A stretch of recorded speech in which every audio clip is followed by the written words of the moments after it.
अस्सलाम वालेकुम गाइस। अब हम सीमेन पढ़ने लगे हैं। ठीक है, अब सीमेन होता क्या है? ये एक थिक येलोइश वाइट ओपेक ना स्क्रीशन होती है जो इसकी एक स्पेसिफिक करेक्टरिस्टिक ऑर्डर होती है। इसको हम ना फिर सेमिनल ऑर्डर कह देते होते हैं। ठीक है, ये डेफिनेशन इंपॉर्टेंट है। Thick yellow white opaque secretions होती हैं जिसकी एक स्पेसिफिक ऑर्डर होती है। दो पार्ट्स होते हैं इसके, एक इसका फ्लूइड पोर्शन होता है और एक सेलुलर पोर्शन होता है। अभी जो फ्लूइड स्क्रीशन होती है ना, इसके अंदर ये सेलुलर एलिमेंट्स होते हैं जो इसका सेलुलर पोर्शन बनाते हैं। और ये जो सेलुलर एलिमेंट्स है ना, ये प्रोड्यूस कौन करता है? सेवन ना हमारे पास सेमिनल वेसिकल्स करते हैं जो के साथ साथ कोलिन लेसिथिन भी ना प्रोड्यूस करते हैं। इसके अलावा प्रोस्टेट जो है वो हमारे पास एसिड फॉस्फेटेज रिलीज़ करता है और हमारे पास टेस्टिस जो है वो स्पर्मेटोजोआ रिलीज़ करते हैं। और ये सब चीज़ें हमारे सीमेन का हिस्सा होती हैं। एपिथेलियल सेल्स जो होते हैं वो बाकी सेलुलर कंपोनेंट्स बना रहे होते हैं। नॉर्मल सीमेन जो है ना, एक सिंगल एजैकुलेशन के अंदर जो होता है वो होता है 2 to 5 ml। और एक हेल्दी पर्सन के अंदर एक इजैकुलेशन में स्पर्म्स जितने रिलीज होते हैं वो होते हैं तकरीबन 200 से 500 मिलियन, जिसमें से 80% मोटाइल होते हैं, यानी 80% जो है आगे जाके फर्टिलाइजेशन कर सकते हैं।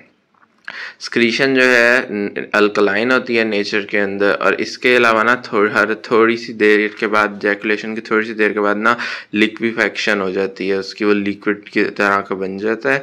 और ना क्यों होता है ये? फाइब्रिनोलाइजेंस की वजह से होता है, क्योंकि उससे फाइब्रिनोलाइसिस हो जाता है। ठीक है, ये फाइब्रिनोलाइजेंस जो है ये भी प्रोस्टेट से रिलीज होते हैं। फिर हमारे पास आ जाता है, अब हमने एग्जामिनेशन किस तरह करनी है कि हमें कोई सेमिनल स्टेन मिला है। सबसे पहले इसकी फिजिकल एग्जामिनेशन। फिजिकल एग्जामिनेशन में गारमेंट्स के ऊपर अगर हमारे पास स्टेन होगा ना, तो वो फिर हमारे पास ना गारमेंट्स डर्टी होंगे। इसके अलावा रेडिश कलर तब हो सकता है जब ब्लड शामिल हो। इसके अलावा येलोइश तब हो सकता है जब यूरिन भी ना या वेजाइनल डिस्चार्ज शामिल हो। ब्राउनिश स्टेन्स तब हो सकते हैं साथ में जब क्या कहते हैं ना, फीकल मैटर भी साथ शामिल हो। लेकिन अगर प्योरली सेमिनल स्टेन होगा तो वो ग्रेइश होगा कलर में।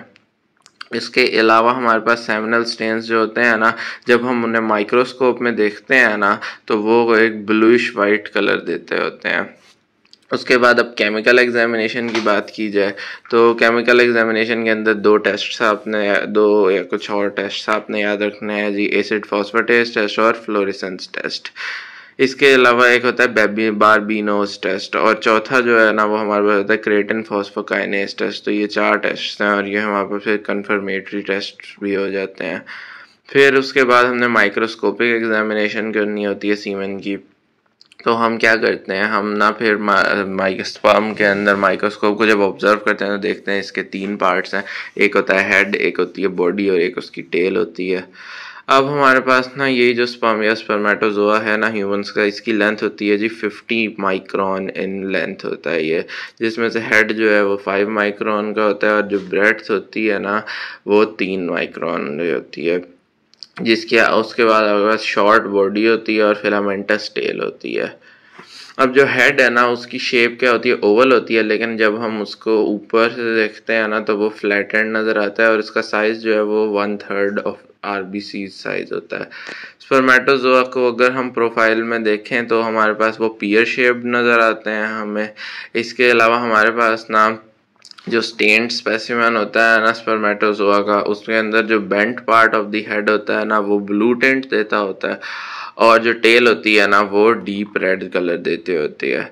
इसके अलावा हम ना फ्लोरेसेंट माइक्रोस्कोपी को भी यूज़ कर सकते हैं for the determination of sperm in seminal stain. तो ये भी एक और टेक्निक हो जाती है माइक्रोस्कोपिक एग्जामिनेशन के अंदर। फिर होती है इलेक्ट्रोफोरेटिक एग्जामिनेशन, जिसमें हम इलेक्ट्रोफोरेसिस करेंगे। इसमें भी 2 तरह के मेथड्स होंगे, एक होगा एसिड फॉस्फेटेज टेस्ट और दूसरा होगा लैक्टेट डिहाइड्रोजिनेज टेस्ट। यहाँ तक था हमारे पास सीमन।